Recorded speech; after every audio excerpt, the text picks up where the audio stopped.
Welcome to Trench Diaries, and welcome to a new story. If you are a returning viewer, welcome back, you know the drill. If you are new to this channel, this is Trench Diaries, where I present stories from people of all walks of life and their experiences during the darkest hours of human history.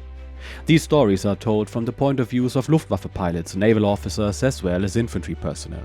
I also add a bit of personal research and experience after each episode, since I have served in the German army myself and am a retired captain. Today, since you all like submarines so much, I have another U-boat story for you. The story of Oberleutnant zur See Werner Hirschmann, Chief Engineer of U-190. Now, grab a beverage of your choice, sit back, relax, and enjoy his tale. I am your host Jay. Let's roll the intro.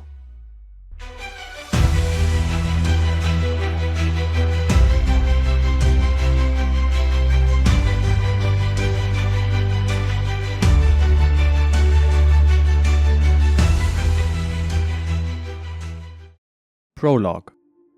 More than half a century has passed since the events described in this book took place. In those intervening years, most of which I have spent in a new country and a new society, my youth as a German naval officer receded into the dim past, and it was only with some reluctance that I undertook the task of revisiting these early chapters of my life. Once I had started this task, however, I was gratified to see that the passage of time had given me a certain detachment from my youthful life, and I was able to be more dispassionate and reasoned about my experiences during the Second World War than I would have been if this book had been written earlier.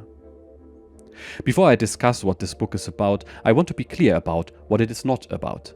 It is not a history of anti-submarine warfare in the Second World War, nor is it a study of the German U-boat Waffe and its weapon systems. These subjects are well covered in a considerable and ever-growing literature that provides the details of losses and successes, technological developments, and the role of the outstanding personalities on either side. Although I have included some historical background to place my own story in proper context, the reader looking for a new aspect of the struggle in the sea lanes waged by the Allied navies and the Kriegsmarine between 1939 and 1945 will be disappointed, as the pages that follow contain only the story of one rather insignificant participant in that great conflict. That story is very much the same as the stories of many of my comrades who served in the U-boat service during the war, including the nearly 30,000 German sailors who were killed in action. Most books about the men of the U-boat Waffe, with a few notable exceptions, concentrate on the senior commanders and leading aces. They ignore the humbler members such as myself who, too often in the post-war literature, are reduced to faceless ciphers whose sole purpose was to assist those commanders and aces increase their scores in the tonnage war. Although it seems only natural to assume that a war of the magnitude of that waged between 1939 and 1945 must have governed every hour of every day of all those who lived through it, I would like to emphasize that, after the initial shock, one had no other choice but to accept war as simply a new set of conditions, under which one still had a daily life with the same desires and problems one had in peacetime. We needed sleep, we were hungry and thirsty, we wanted to laugh, and we fell in love.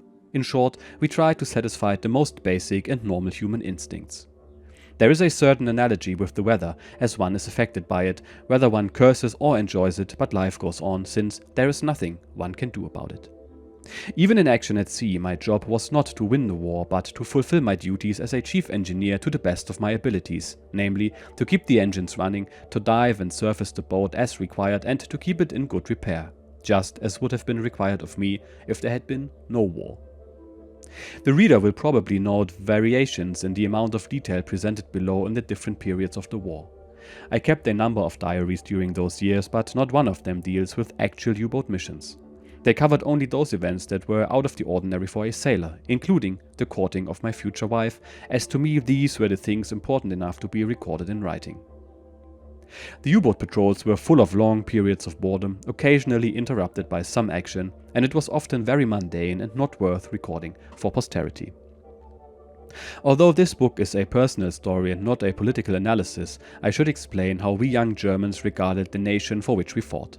For those of us who grew up in the difficult years after the First World War, Nazism meant a reawakening of pride in our country and the promise of a better future. Hitler enjoyed incredible popularity, and in that sense I can probably say that in those days we were all Nazis. To us before the war, Nazism did not mean concentration camps, war, master race, and it certainly did not mean world domination. During the war, civilization became a victim everywhere. We were disappointed to be at war with England since we always had considered that country to be our natural ally in the affairs of the world. We practically remained Anglophiles through the war and looked at our combat at sea more as a competition than as a clash of ideologies. We had a saying in the German Navy that this or that well-known hero was just too dumb to feel fear, and there weren't many of those around. I believe that the vast majority of us had to fight the fear that threatened to overcome us. Worse and more immediate was the fear of being considered a coward by our comrades, and therefore there was always an internal imperative to do what was necessary or desirable, if not always rational. You simply acted, almost automatically, in ways which, when you thought about it later, seemed utterly impossible. In that way, quite unintentionally, you might or might not become a hero. I've been told that to be a hero is to make a choice, but I believe that in many combat situations there is no opportunity to think about choice, you just act. I also do not believe in the commonly accepted definition of a hero as it is voiced time and time again, namely the man who goes to war to make supreme sacrifices and to give his life for his country. Such a man does not lose his life because he offered it, he loses it because he cannot prevent it being taken from him. He does not sacrifice, he is sacrificed. We submariners were human beings who experienced the full spectrum of joys and tragedies, of triumphs and disasters, both personal and professional. We were also very young, and what follows is really the story of a young man who wanted to be a naval officer but who, because of the time and place, became caught up in one of the longest and most desperate conflicts in naval history and was fortunate to survive it. Chapter 1. Beginnings. I was born in Düsseldorf, Germany on March 2nd, 1923. At the time of my birth, life in my country was still very much affected by the consequences of Germany having lost the First World War. Parts of the country were occupied by foreign powers, the economy was reeling under the burden of wartime reparations that had to be paid to other European nations, and inflation was rampant. In fact, it was so uncontrollable, and such was the rate of the valuation of the currency, that workers were taking their wages home in wheelbarrows or spending it before going home, as within a matter of hours, banknotes might lose half their purchasing power. I myself was, of course, not aware of these conditions in my early years, but I mention them to emphasize a factor that contributed heavily to later political developments in Germany, the consequences of which led to this book being written. My father came from a very strict Bavarian family in Nuremberg. His mother ruled with such an iron fist that, before the outbreak of the First World War, his two older brothers ran away from home, joined the merchant marine, and roamed the oceans. When war came in 1914, they were both drafted into the Imperial German Navy, and my father, hearing his brothers recount their adventures, joined the same service. He served as a sailor on board a battleship of the High Seas Fleet, and while on shore leave in Kiel, Germany's largest naval base, he met a charming secretary who became his wife a few years later, and my mother a few years after that. This gave me grandparents in Kiel as well as Nuremberg. After the war ended in 1918, my father became a manager in a professional association that had branches across Germany. Although he was employed throughout the bitter economic times that his country experienced in the post-war years, it meant that when I was growing up in the 1920s and 1930s, we moved constantly as my father was transferred to the various offices of his employers. By the end of my school years, I had lived in Essen, Munich, Leipzig, Stuttgart, and Berlin. In Germany at the time, there were a great number of regional dialects, and although benefiting from my exposure to different cities, I was keenly aware of the disadvantages of this nomadic life, because when I arrived in a new place and a new school speaking the dialect of my previous residence, I promptly became a laughingstock to my classmates. As quickly as I could, I learned to speak the new local dialect, only to repeat the process a few years later. In the end, I claimed Berlin as my hometown, since that is where I became aware of the important difference between boys and girls, and from where I ventured into the wider world. There is one incident in my childhood that I do remember quite vividly, and which I should record, as the result may be noticeable in the photographs of me in this book: the origins of the circular scar on my forehead. When questioned about that scar, I would laugh to be able to say, "Yeah, well, that was an affair that led to a duel," or something romantic like that. Unfortunately, I have to confess that at the age of 6, while riding my bicycle, I went full speed ahead into a parked truck and received the entire impact of the collision on my forehead. I was taken to the hospital for repairs, while a friend took the remains of my bike to my mother and reported that her darling son had been transformed into a bloody mess.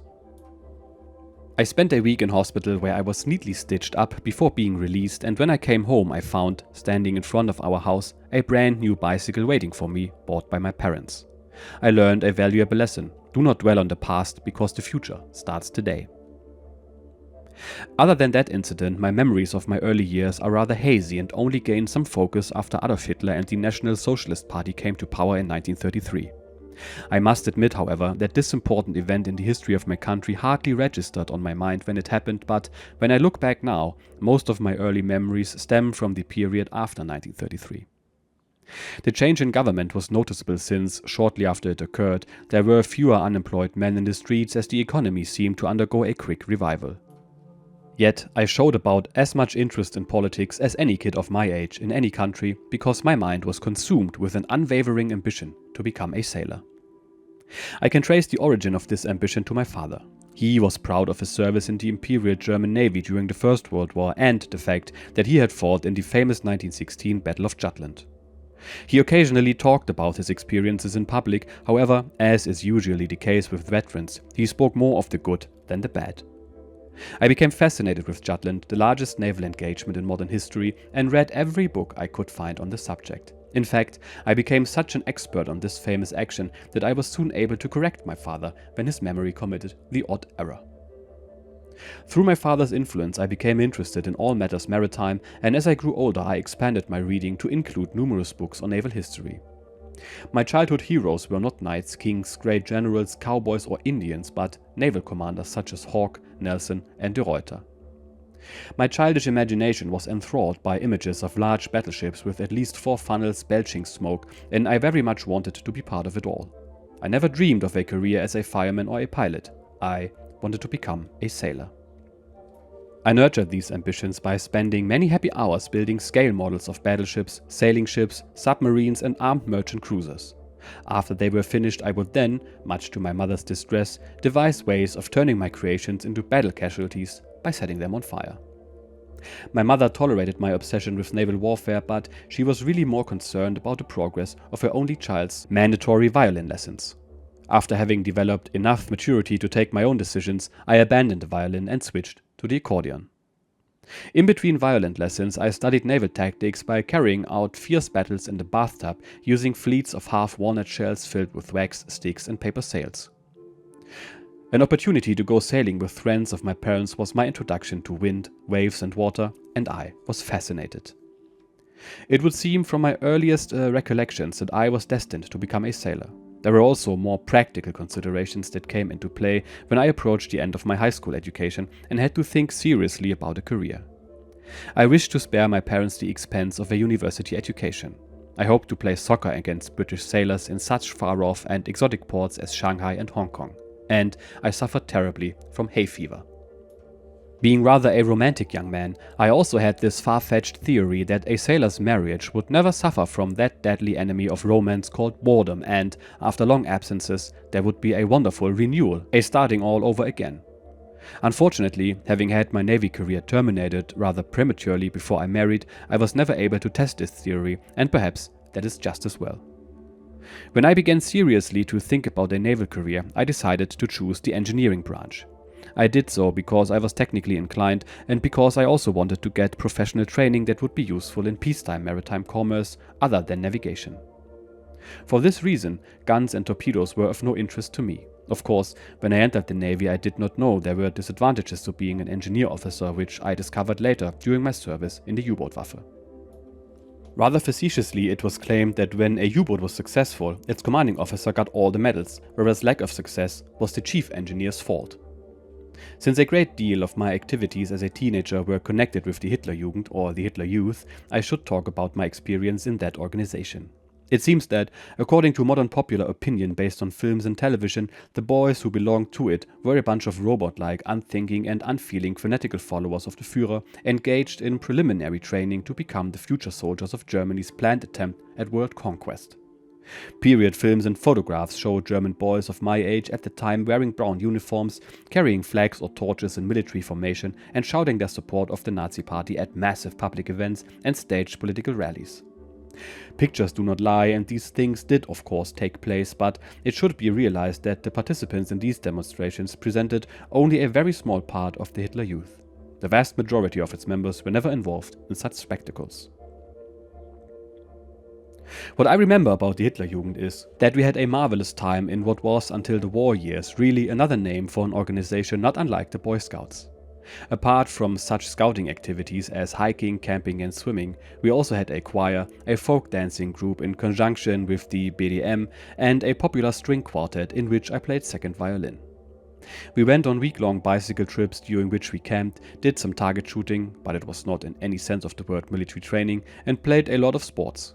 We also did social volunteer work, including assisting the local farmers with their harvest, an activity I hated because of my hay fever, raising funds for the needy, and acting as helpers in any kind of emergency. We were part of every community event, and we learned about self-discipline, dedication, loyalty, honesty, sacrifice and clean living. My memories contrast with the established modern view of the Hitlerjugend, and I do not recall that we had any discussions on National Socialist philosophy or any other such indoctrination.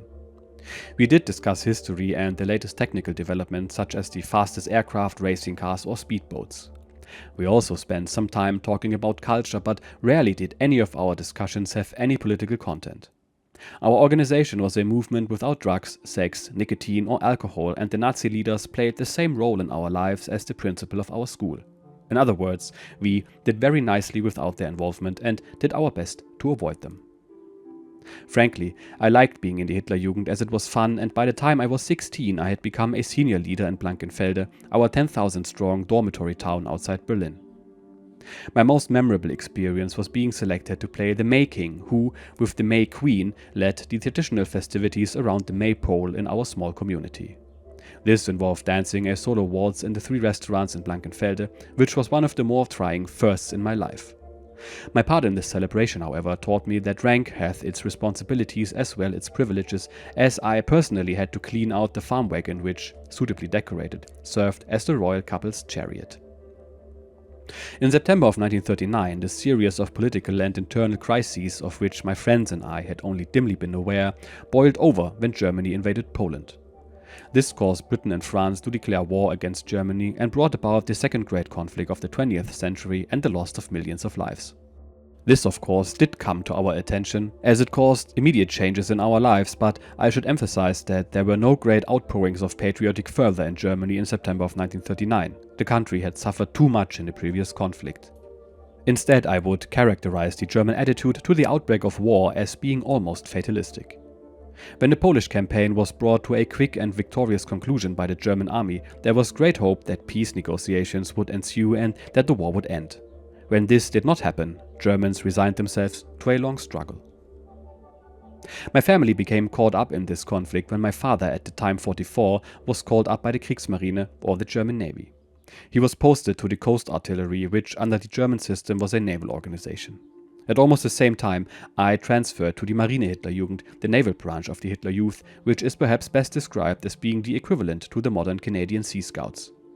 I now learned sailing, rowing, flag signaling, maritime history, and spent much of the winter of 1939 to 1940 ice boating on one of the largest lakes near my home. My new white and blue naval type uniform was a welcome change from the previous rather drab brown uniform of the Hitler Youth, and learning to look after it properly prepared me for things to come. I now looked like a sailor on certain days, but to accomplish my long-cherished ambition of becoming one, which had by now become refined into wanting to be an officer in the Kriegsmarine, I had to undergo a rigorous selection process.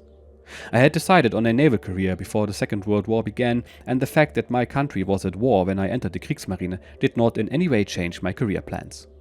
It was really as simple as this. When you are a young man and your country is at war, you go to war because you cannot just sit at home and let others fight, or, worse, come home in fancy uniforms and impress all the girls. Above all, there was the challenge of adventure, which for a young man is an irresistible attraction. Finally, in those far-off days, there was nothing dirty about nationalism or patriotism, and as a European I knew that wars had been common events throughout history. War or no war, I was going into the Navy. For me, the process of becoming a naval officer started in late 1939 with the submission of my written application, complete with supporting documentation. I had to endure months of waiting before this application was even acknowledged, and even then, it was not until the summer of 1940 that I was directed, with the other applicants of my age group, to report to the naval base in Kiel to undergo a series of tests to assess my suitability as an officer candidate. On the appointed day, we all arrived in Kiel and the examinations began. I had weak sight in my left eye, and I was very worried that this might jeopardize my chances, but nothing was said about this defect during a very thorough medical examination. A Mutprobe, or test of elementary courage, followed the medical examination. We were taken to a gym where each candidate in succession was ordered to assume a position on a high bar about 10 feet off the ground, balancing on his arms.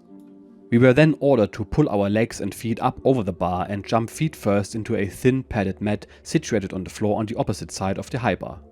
I had never done such a gymnastic act before, had no idea how to do it, and was not very enthusiastic about the process. But since this was not so much a matter of skill but of courage, and knowing my life's ambition hung in the balance, I pulled my feet up and over the bar and made the jump. Unfortunately, my feet caught the bar, and instead of coming down feet first, I fell head first toward the mat at great velocity. Fortunately for my naval aspirations and my physical well-being, I was caught in the strong arms of 2 waiting sailors posted there for just such an eventuality. Nothing was said about my clumsiness, and I began to hope that the instructors had mistaken it for simple blind courage. This was only the beginning. The next day we were required, without warning or preparation, to stand in front of the assembled herd of applicants and present a 5-minute speech on any topic of our choice. Here my studies of the Battle of Jutland came in handy, and after about 3 minutes of rapid-fire dissertation about the origins and cause of the battle, I was just warming to my subject when I was rudely interrupted by the officer in charge with a shout of, "Okay, that's enough. You obviously know your stuff." For the remainder of the day, I had to listen to speeches of varying, or in some cases, little quality. That night I was told, without any further comment or elaboration, that I could return home on the following day. This news came as an enormous shock, as I was prepared to travel with the rest of the group to Hamburg for a series of psychological tests. Completely deflated and worried sick, I sat abjectly in the train taking me back to Blankenfelde, convinced that I had failed to gain entrance to the Kriegsmarine and that my naval ambitions had come to an inglorious end. I spent the next 4 weeks in a state of despair, which was only relieved by the arrival of an official letter informing me that I had been accepted as an Offizieranwärter, an officer candidate, and was to report in late September 1940 to Stralsund for basic training. To this day, I have no idea why I was singled out for my premature departure from Kiel and why I was allowed to avoid the psychiatric testing. Perhaps it would be just as well to not inquire too deeply.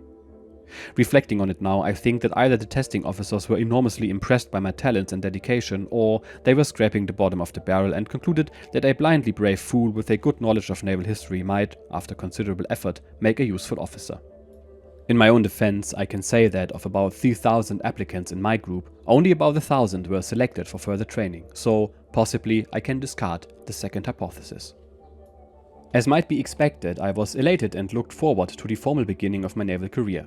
My Abitur, or final high school examination necessary to gain admission to a university, was not due until the spring of 1941, but a new regulation allowed the school system to confer this diploma without examinations to students who went into military service, as long as their academic standing at the time of leaving school was up to the requirements for the Abitur.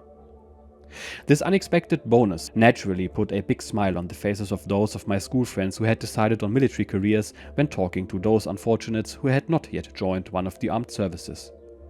My mother, who with some sadness had seen my father drafted into the Kriegsmarine, was happy that my dreams had become reality, although it no doubt added to her worries. Nevertheless, she put on a good face about events over which she had no control. My enthusiasm was, of course, tempered by the knowledge that my country was at war. The successes in the West in the spring of 1940 had created renewed optimism in Germany that there would be a negotiated end to the conflict, but these hopes were doomed. Almost all of us wartime German naval officers, for whatever reason, simply loved naval life, although whether these reasons made sense must remain questionable. It must also be said that although the armed forces in Germany had always been proud of being completely apolitical, we who served did not think that we were fighting for an unjust cause. As an aside, I would like to note that most of us seemed to be from inland areas, many from Austria, and there were relatively few from coastal areas, perhaps because maritime people were much more aware of the realities of life at sea than inlanders, whose knowledge of naval service was gained mainly from books. At the age of 17, however, having been accepted at the Kriegsmarine as an officer aspirant and with the certainty of a glorious career ahead of me, all such matters were secondary. And that is it for this first episode. Again, if you are a new viewer, this is the After Action Report. Here, I will talk about things I found interesting in the episode, like historical context, claims, and rather mundane things like German food, drinks, and culture in general. As for episode 1, I see many parallels between our author here and the other stories we've had so far on this channel. He, too, has had a penchant for going fast on his bicycle and crashing as a result, for struggling with the different dialects and also receiving some musical education. Which is funny because I too play the accordion and I too felt invulnerable as a young man after joining the army. We will find out if this holds true for our author and will continue to accompany him during his naval training. I will see you then in the next episode. Remember to like, comment, subscribe. Cheers and bye bye.